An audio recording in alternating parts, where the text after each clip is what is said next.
Welcome to our Anchors 2 module. In this video, we are going to build on the anchoring fundamentals learned in the previous Anchors 1 video. Here we'll incorporate traditional climbing protection in our top rope anchors, moving beyond rigging only natural features like trees and boulders. We'll also briefly discuss top managed anchors. We will again work mostly in the context of Hike 2 accessed top rope anchors, although the skills developed here will apply beyond that. By the end of this video, our goal is to have you equipped to rig climbing anchors in nearly any climbing scenario across any climbing destination on the map.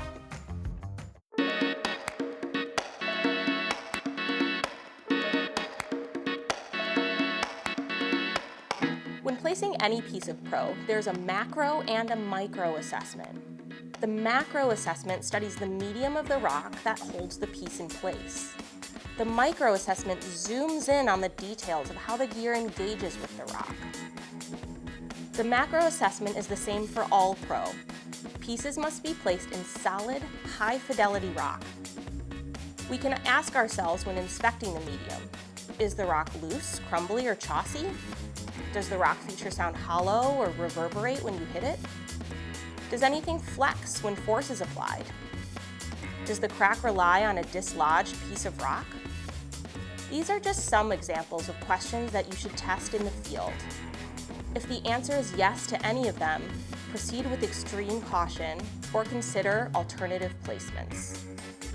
A piece is only as strong as the medium that holds it. When rigging anchors with top access, there should be ample opportunity to put your medium to the test.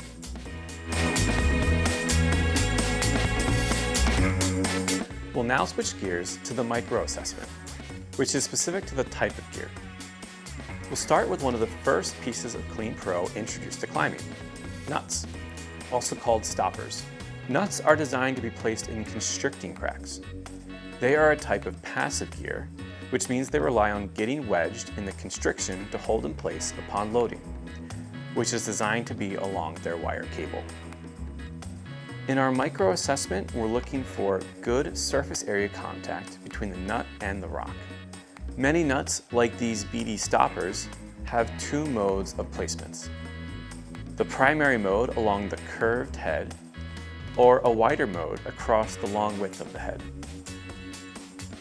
Offset nuts, such as the DMM offset alloys, offer a few extra directions of taper to the nut's profile, giving more options for more aggressive constrictions. The next piece of protection we'll discuss is the hex.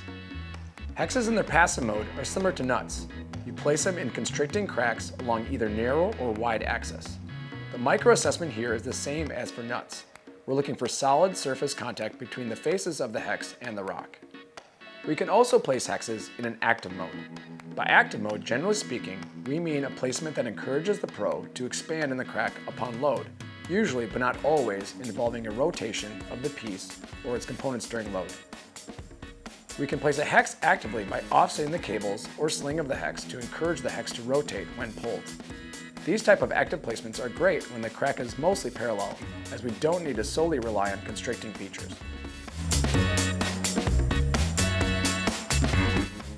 Perhaps one of the greatest gear innovations in climbing was the introduction of the spring-loaded camming device, or CAMs for short. To place a cam, constrict the lobes using the trigger and insert it into a parallel crack with the stem pointing in your direction of pull. Then release the trigger wires, allowing the lobes to expand and engage with the rock. Cams get their holding power from the outward forces the lobes apply to the rock.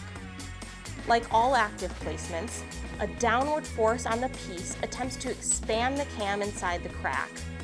This is because the lobes are allowed to rotate about their axles when you pull on the stem, ultimately increasing the cam's holding power. In our micro assessment of a cam, we're looking for good surface contact between all four lobes and the rock, and even engagement of each lobe. That is, each lobe set should make a similar angle, somewhere between 0 degrees and 90 degrees. If the angle is greater than 90 degrees, the piece is undercammed and its holding force is compromised. Less than 0 degrees is overcammed. Here, the holding force is still plenty strong, but one should exercise caution when removing the cam, as they can get stuck in these positions. The last piece of pro we'll cover is the tri-cam. We can place tri-cams passively, very similar to nuts, where we look for the head of the tri-cam to settle in a constricting feature of the crack. Tri-cam evos can also be placed in a wide passive mode. To place tri-cams actively, we'll put the sling behind the head of the tri-cam such that the head wants to rotate and expand in the rock upon pulling on the sling. These are particularly great placements in horizontal cracks, or cracks where the sling loads over an edge.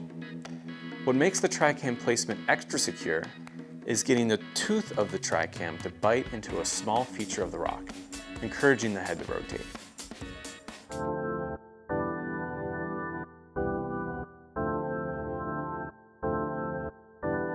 Now that we have a handle on placing pro, it's time to discuss how to join pieces together into a single leg of an anchor, so we can incorporate these into our V or N anchors. One of the simplest ways to combine gear is with a 120 centimeter sling. By clipping both pieces, we can connect the protection to a central point in several ways, such as an overhand knot,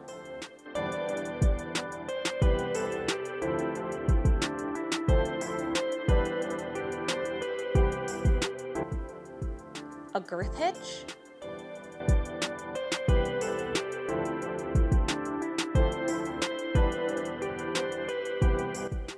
or a sliding X with load limiting knots.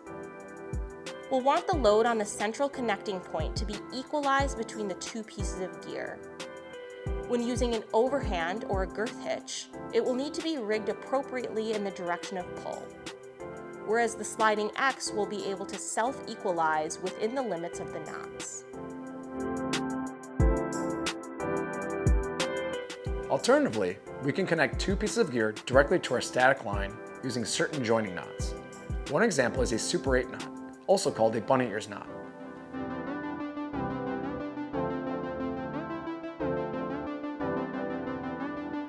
The lobes of the Super 8 can be equalized by identifying and adjusting the key shared strand of the knot. Additionally, we can add an alpine butterfly to our Super 8. This method uses slightly less material and is a good strategy for pieces that are far apart. We can adjust the equalization of these two pieces in the direction of the pull by simply adjusting the size of the butterfly knot. Lastly, if we want to combine 3 pieces of gear, which is rare but sometimes needed, we can use a 240 centimeter Dyneema sling or 20 feet of cordelette. Start by clipping all 3 pieces, then create a W shape in the loop.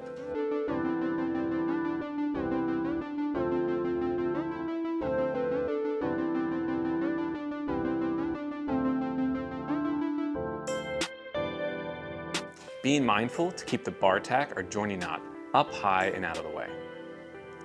The W shape creates a double bite, which we will tie into an overhand or figure 8 knot.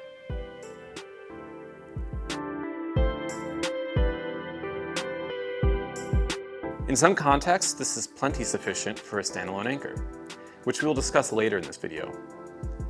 Moving forward from here, we now have several methods to combine protection to different legs of our anchor.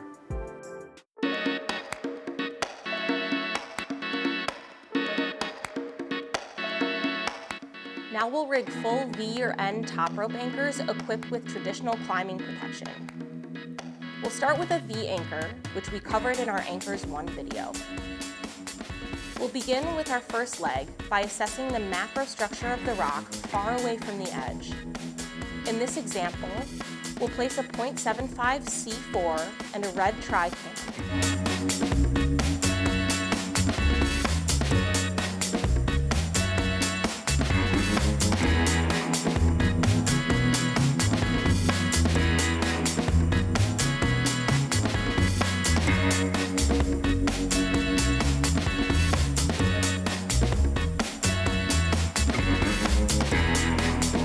Joined with a 120 centimeter nylon sling figured in a sliding X with load-limiting knots.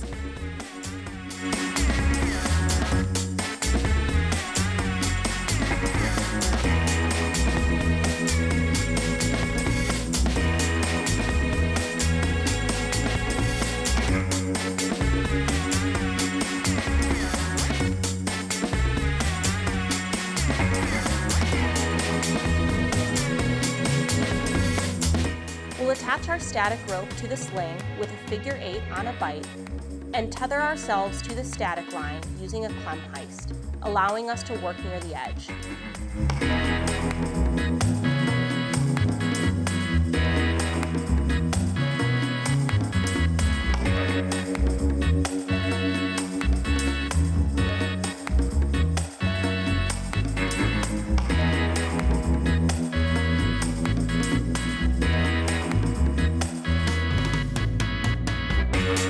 Mindful to back this up if needed. Now, we'll tie a BHK knot for our master plane, passing the knot through its tail,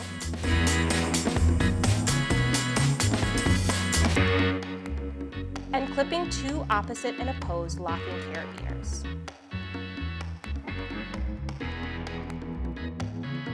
Moving away from the edge, we'll find protection to build our second leg within the roughly 45-degree V-scan.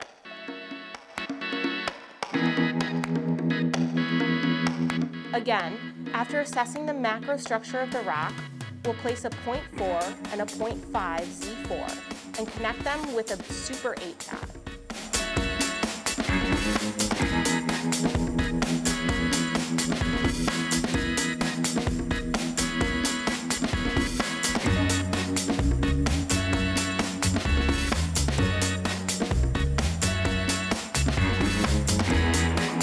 Equalizing the bunny ear lobes by adjusting the appropriate strand.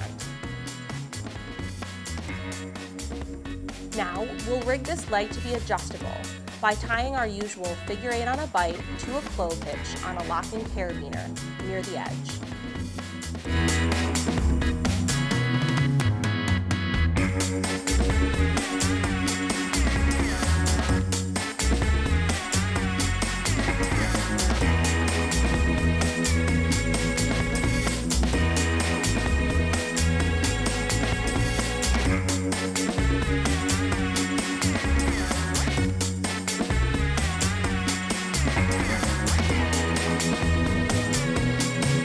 Our anchor is now ready to climb. The end anchor is very similar, and we'll show an example here with only traditional gear. We'll start by placing a number 1 and number 2 C4 cam for our first leg, and measuring out how much static rope we'll need for our tether.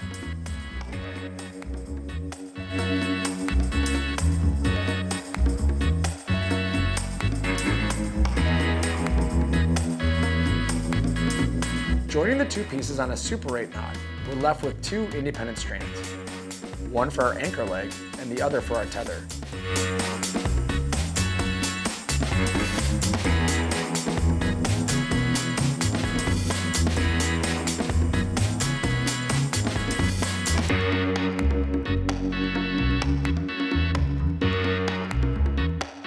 We'll rig with a griggery to work down over the edge.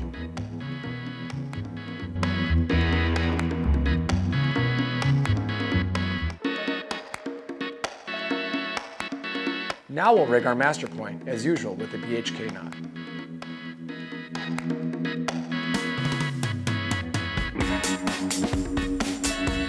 For the second leg, we'll place a 0.5 and 0.75 cam and join them with a 60 centimeter sling, girth hitching a locking carabiner.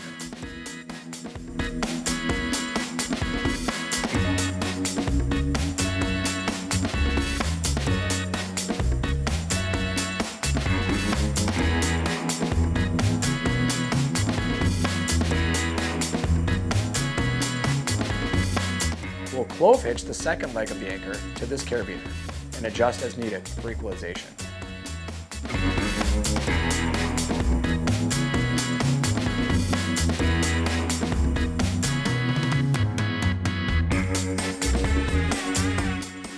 We can now see how simple and efficient these anchors are.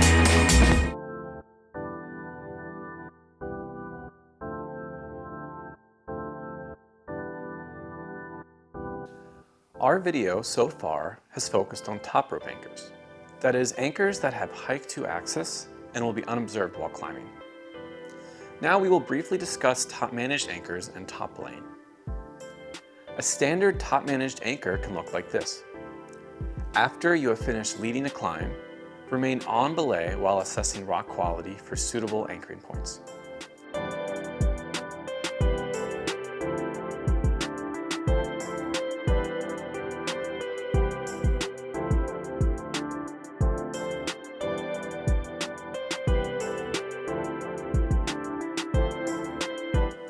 We'll build a 3-piece W anchor, combining them with a 240 centimeter Dyneema sling, similar to how we combined 3 pieces of gear earlier in this video.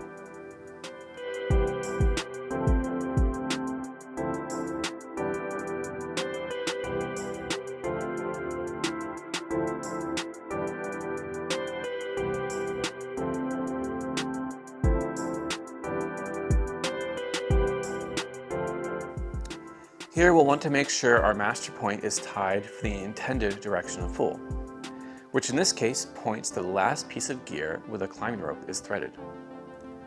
We can tie an overhand style knot for the master point, adding however many wraps we like to make the knot higher, which makes for a more ergonomic top belay.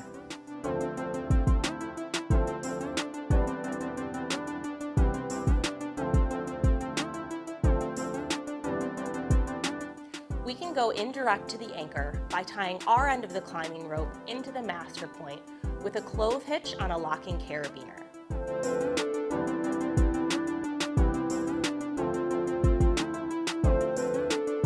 From here, we'll call off belay and begin pulling the rope until it comes taut to our follower.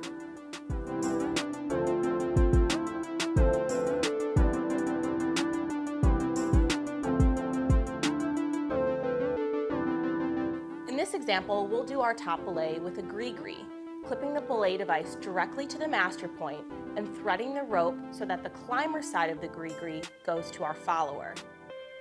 Once the carabiner is locked and the rope is taut, we'll call on belay to the follower and they'll begin climbing. We can top belay using the slip, slap, slide method, which allows us to keep control of the brake strand during the entirety of the belay. Now we'll cover a slight alternative top belay anchor using a girth hitch master point.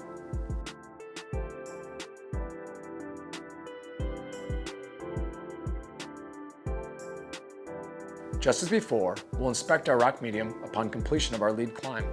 Plug 3 pieces and clip our 240 centimeter sling to each piece.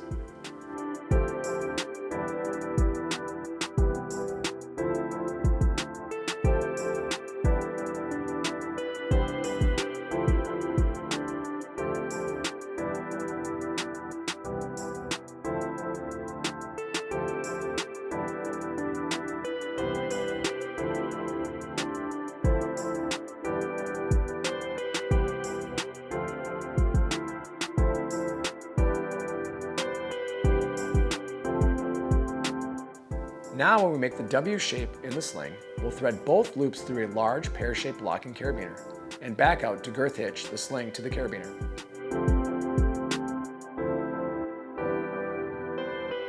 The central locker serves as our master point now. Here we'll go indirect using a PAS, call off belay and belay the follower up as usual. The central carabiner master point is not redundant, a caveat that is acceptable in the observed anchor such as this one. All 3 of these systems are quick, efficient, and safe for top belaying. Now that you've completed both the Anchors 1 and Anchors 2 modules, you should have a comprehensive understanding of climbing anchors and a versatile toolkit to build up a top rope system. For anchors that use traditional climbing protection, it's especially important to get feedback on your placements in your anchor as you build up the confidence to assess it on your own. This skill of placing good pro will be an integral part to our next module on traditional lead climbing, where we will explore an even wider array of climbing protection. For now, use anchor building under supervision as a low-consequence exercise in making and assessing high-quality gear placements, and this skill will advance quickly. Furthermore, as you build more anchors, the quality and efficiency of your systems will naturally improve, and you will soon be able to build climbing anchors almost anywhere.